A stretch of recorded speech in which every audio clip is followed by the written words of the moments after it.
काय नाव सर आपलं? माधव काळे, आणि कुठून आलात आपण? बीड बायपास औरंगाबाद. बीड बायपास वरून. त्रास काय होता तुम्हाला? कमरेचा होता, मस्क्युलर पेन होत. मस्क्युलर पेन होता. आणि किती वर्षापासून होता तो साधारणतः? बरंच जुना आहे ते, 5-7 वर्षापासून माझी कंबर दुखते. 5-7 वर्षापासूनचा मस्क्युलर पेन तर नाही राहत, एक न्यूरोलॉजिकल पेन पण होता तुम्हाला मणक्यापासून? तीच म्हणा, मस्क्युलर म्हणा, न्यूरोलॉजी. हा, मणक्यापासून त्रास होता. हा, आणि जे चान्सेस होते L4 L5 मध्ये जे रूट कम्प्रेशन सायटिकाचा जो प्रॉब्लेम असतो ना बेसिकली, तो पेन होता तुम्हाला. तर 4-5 वर्षापासून याच्यासाठी काही औषध वगैरे काही खाल्ले होते? काय नाही, ॲलोपॅथी मध्ये गेलो होतो दवाखान्यात. त्यांनी एक्सरे वगैरे काढला. एक्सरे मध्ये त्यांना काही दिसलं नाही, पण त्यांनी एक्झरसाइज सुचवली होती. बरं. पण ती एक्झरसाइज काही कंटिन्यू नव्हती काही असं, आणि हे दुखणं वाढतच गेलं. आणि तुमचा सत्संगचा वगैरे पण प्रोग्राम असतो, त्याच्यामध्ये तुम्हाला 4-4 तास बसावा लागतो. हा, सिटिंग जास्त असते. आणि जॉबही तसाच आहे सिटिंगचा. मेहनत अंग मेहनत नाही. हा, ते पोस्चर मेंटेन नसल्यामुळे कोणत्या प्रॉब्लेम आहे ते आपण स्वतःहून क्रिएट करतो. बरोबर ना? आणि याच्यासाठी जे आमचा पत्ता कसा भेटला होता तुम्हाला?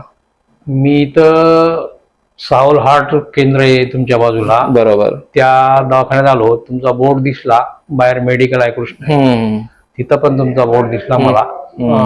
आलो मी, मला ती चांगलं वाटलं. ते थोडं कंबरदुखी होती. मग तुमचं चौकशी करून म्हटलं बुवा काय असते ट्रीटमेंट मध्ये, तुम्हाला विचारणा केली मी. नंतर मी तुमची ट्रीटमेंट घेण्यास सुरुवात केली. तर माझ्या ट्रीटमेंट मध्ये जे तुमचा त्रास होता, आता 2 ते तिसरी चक्कर आहे तुमची ना? हो. तर एक त्याच्यामध्ये कसं वाटतं तुम्हाला? मला पहिल्या ट्रीटमेंट मध्ये चांगलाच फरक पडला.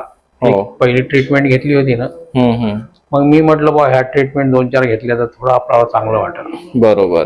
मग मी तुम्हाला वारंवार त्या ट्रीटमेंटसाठी हप्त्याला विचारणा केली, आणि मला ते चांगला रिलीफ मिळाल्यामुळं ट्रीटमेंट घेण्याची थोडं घ्यावं असं वाटलं मला. बरोबर. आणि ह्या ट्रीटमेंट मध्ये आम्ही कुठल्या प्रकारची तुम्हाला असं गोळी औषध? नाही, ह्याच्यामध्ये औषधी वगैरे काय नाही. बरोबर, बिलकुल म्हणजे एक चांगली ट्रीटमेंट आहे आणि एकदम बेस्ट आहे ती. बरोबर.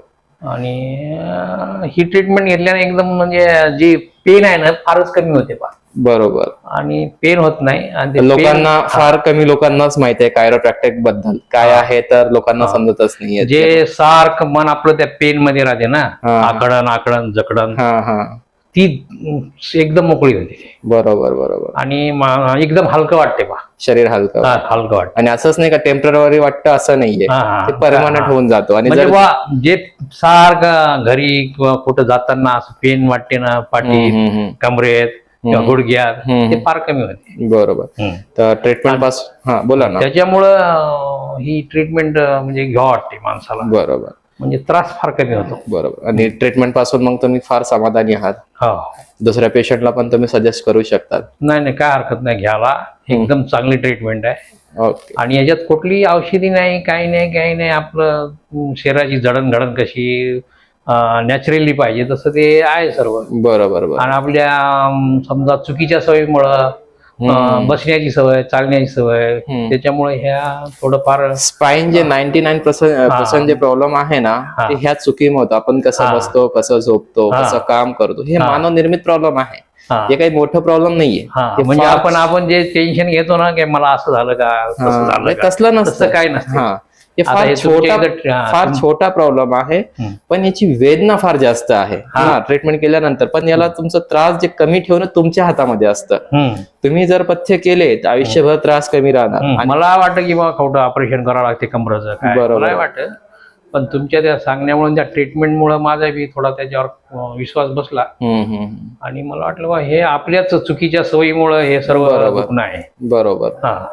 आपण जर व्यवस्थित एक्झरसाइज केली किंवा ते हे केलं, चालणं, बसणं, उठणं व्यवस्थित केलं तर हा त्रास फार कमी होतो. आणि ही ट्रीटमेंट घेतल्यानं अजिबात त्रास एकदमच कमी होतो. चालेल. म्हणजे मग फार समाधानी आहे. टाइम दिल्याबद्दल धन्यवाद आपलं. धन्यवाद.